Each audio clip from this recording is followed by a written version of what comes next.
Hey my loves, welcome back to another video. Today's video is all about the difference between fate versus destiny.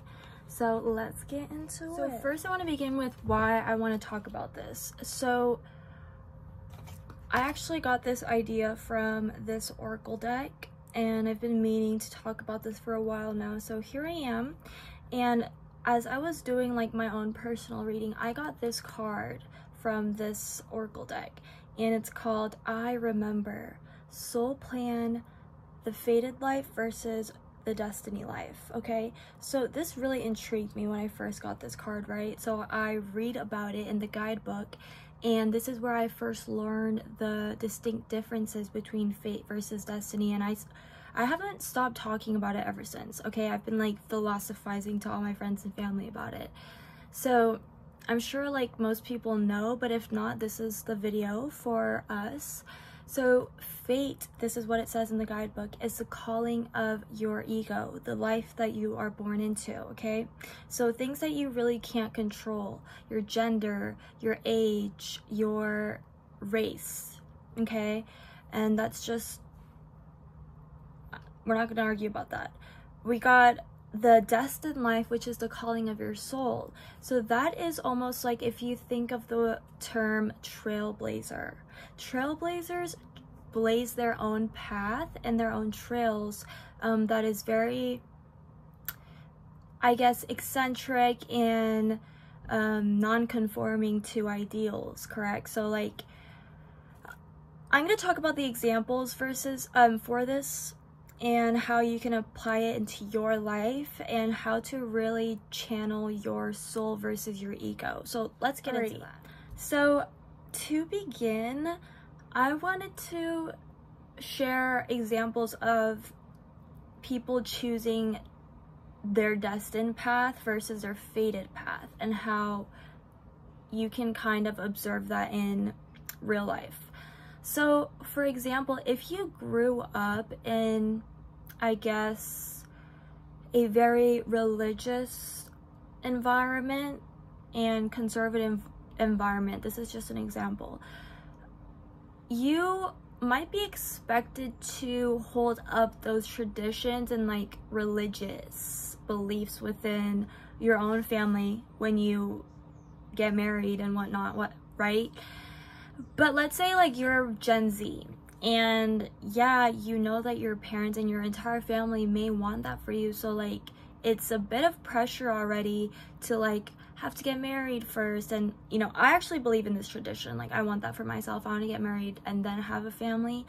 But if you feel like pressure to do it because you grew up in an environment as such, you might be feeling almost exiled if you were to do anything different, right? So like, regardless of if that's what you want to do or if you feel like that's what you have to do, the have to is the fated life, and what you want to do is your destined life and the calling of your soul.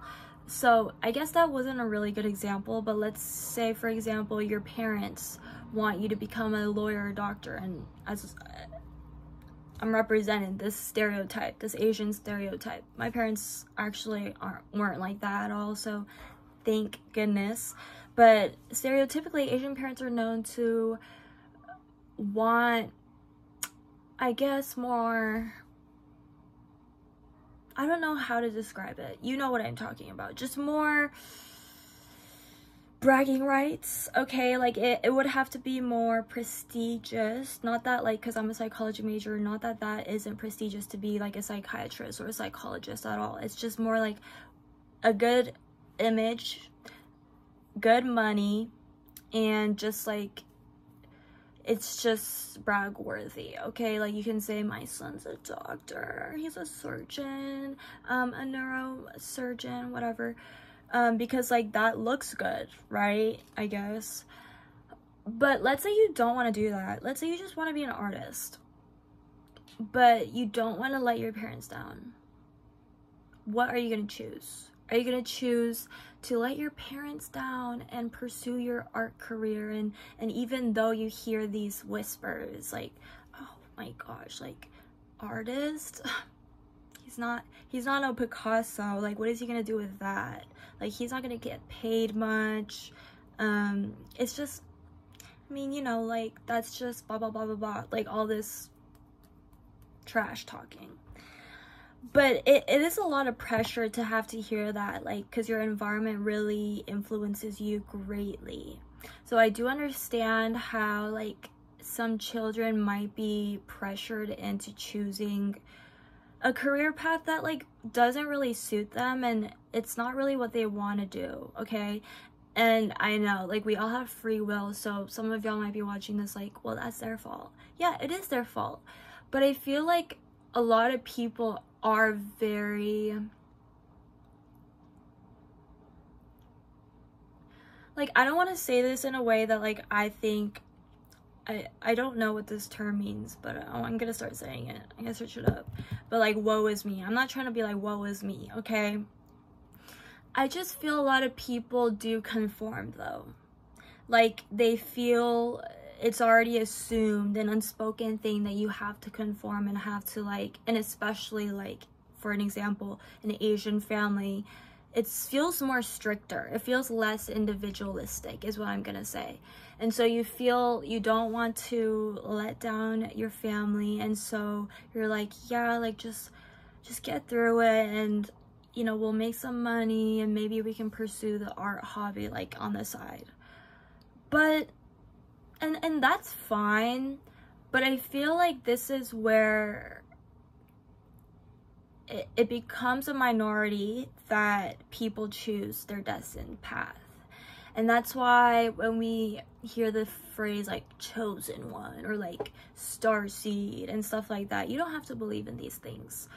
But there's a reason why there is a very, very small percentage of people who actually do break generational cycles and go out of the stereotypical norm. Okay, it's very, I feel it's a very minor percentage. And I'm still working through this cycle breaking pattern, and, you know, a lot of people have different definitions of what cycle breaking means. Some people might have to go through, like, family trauma and have to, like, cut ties with their families, and that is their way of breaking this generational cycle, having to confront the fact that their family is problematic and they can't be around them. And that's one way to break some sort of generational cycle, because no one's ever done that in their family, right? Or one is to become a first generation college student, or just any of that can be good examples of breaking generational cycles. So I feel for this video, I really just want you to ask yourself, like, what is one way that you can rebel against norms? And for your own good. Not because you want to please the people around you, your loved ones, but how to please yourself. And maybe I'm going to link my inner child healing in the description, because I feel that might go very well hand in hand with this, because you really have to see yourself as someone that you have to take care of for the rest of your life. And yes, we all want to take care of our family and, like, buy them a home, like, these big ideas that we have. But yesterday I was having this epiphany. I was like, do I really need to feel like I'm holding myself responsible for these things, and no one else is holding me to this standard besides myself? And that's where the quote, like, you know, you are your own worst enemy. And not that, like, pushing yourself as being your enemy, but be more tender with yourself.